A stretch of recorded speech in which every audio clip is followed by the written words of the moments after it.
on the WashU Sports Network is senior women's swimming student athlete Mollie Seidner. Mollie, how are you doing today? Doing great. Well, thank you for joining us. Yeah, of So, course. you were recognized at the 34th Annual Scholar Champion Awards celebration as one of 5 student athletes honored under the Department of Athletics mission of developing champions. So, can you talk to me about how the swim team was able to compete at such a high level despite practicing and, sometimes competing individually? So swimming is always seen as a very individual sport. But I guess the behind the scenes is all the hours we spend together during practice. We always eat together too. We study together. So there's a bond that has been grown and strengthened outside of the pool as well. But there's something to be said for a group of people who can really just be themselves, working out in a very like raw state. And it just builds a very strong bond when you're really just, you're beat down, you're hurting, your muscles are sore, but everyone is right there with you, and you do your best to motivate everyone just so you can all get there together. Yeah, definitely. So you yourself are a 14-time All-American now after this last season. So how did you balance your swimming schedule with your studies as you were majoring in biomedical engineering?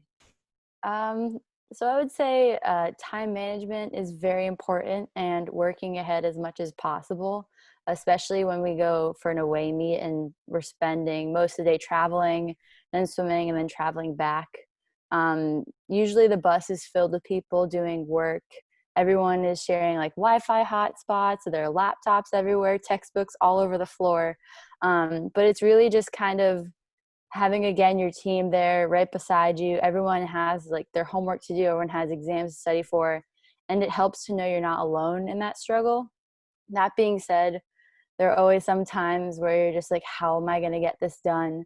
But you always know your teammates are there to support you and help you in any way that's possible. So again, it's really the team and the strong knit community that helps everyone get through it.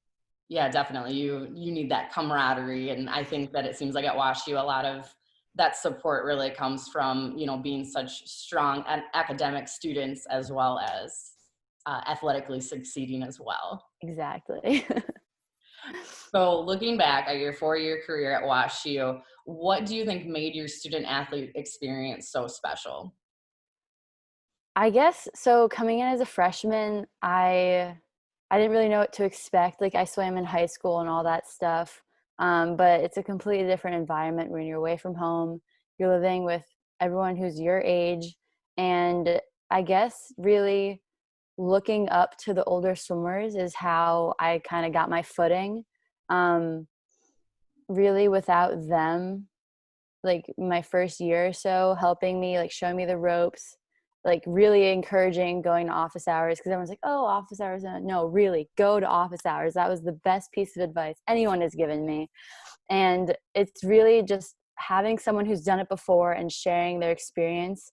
And again, I tried to like bring that along with me as I became the upperclassman. So I was looking out for the freshmen, sophomores, even the juniors, and sometimes other seniors. Like we're all there for each other. We share as much as we can because we all want each other to succeed. So I guess, again, going back to the team and like a completely cohesive unit, it's so beneficial and it's so important.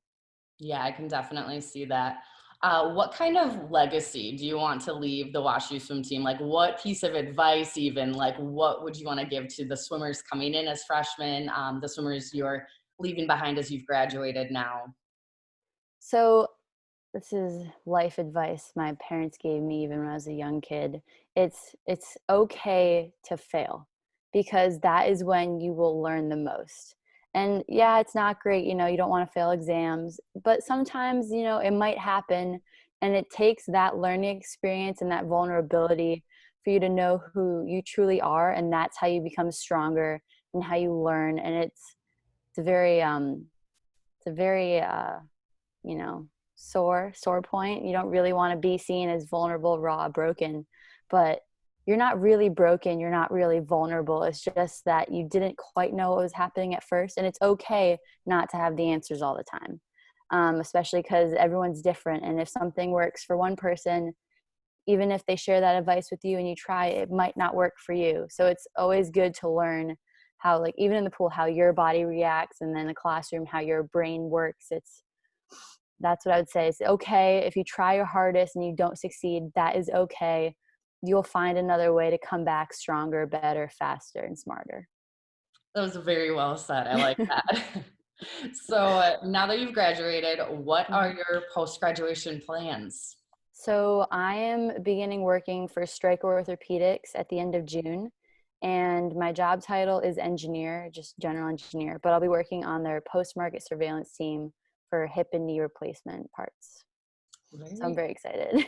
yeah, that is awesome. Congrats on finding a job as well. I know that's pretty Thank crazy you. right now. So, well, Yeah, thank you so much for making the time to talk to me. And of I wanted course. to say congrats on my behalf and the rest of the athletic department and wish you on your outstanding career. And we wish you the best moving forward. Thank you so much.